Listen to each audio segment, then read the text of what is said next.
Since I know I'm gonna get comments saying I wanna see the infant caskets, they're not what you would really think. Now, we can get it as personalized as need be. We have had Ninja Turtle caskets and baseball caskets and other things like that. These are caskets that are geared toward and kept on hand for our families of infants who die at childbirth or prematurely. So we have these on hand in the event we have to, unfortunately, carry out such care. They will come to us in boxes like most everything else does. We have them stacked on end, of course. This is an infant casket. Inside this plywood box is the casket dog, who is obviously much larger. We are supposed to grow up and grow old and die. We are not supposed to.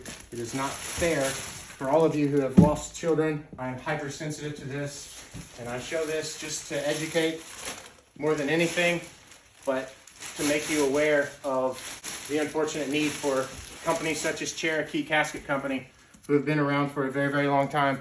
All they do, they're solely devoted to families of children who have passed away. This is a casket that would be what we would consider a unisex casket, both male and or female. We would have the baby, of course, reposing similarly to the way in which an adult does. It's very unfortunate. Cherokee does a great job of sending an angel pendant that we are able to, as funeral directors, present to grieving families. It's just a means to take a piece of their child's, their loved one's casket with them. Some may say, why the heck would they want to do that? It's not for us to decide, but it is there for them.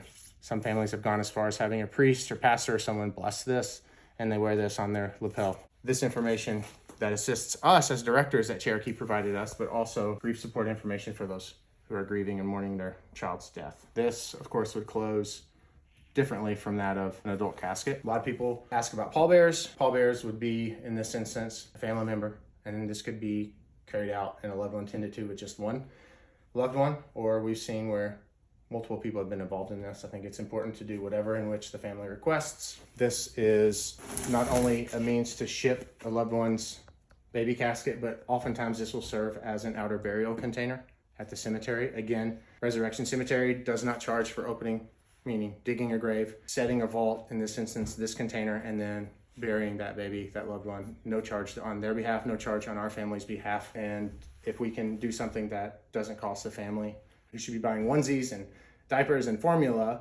instead they're would be paying for a funeral, they're not. And instead they're being able to grieve and mourn and celebrate their baby who's most deserving. That is how and what we offer, just a small portion of what we offer our families who have lost children.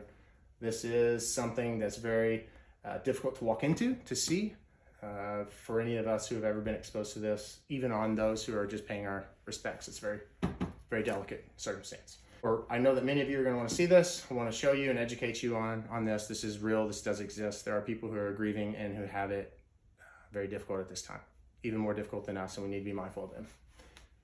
Be sure to follow for more funerals and music.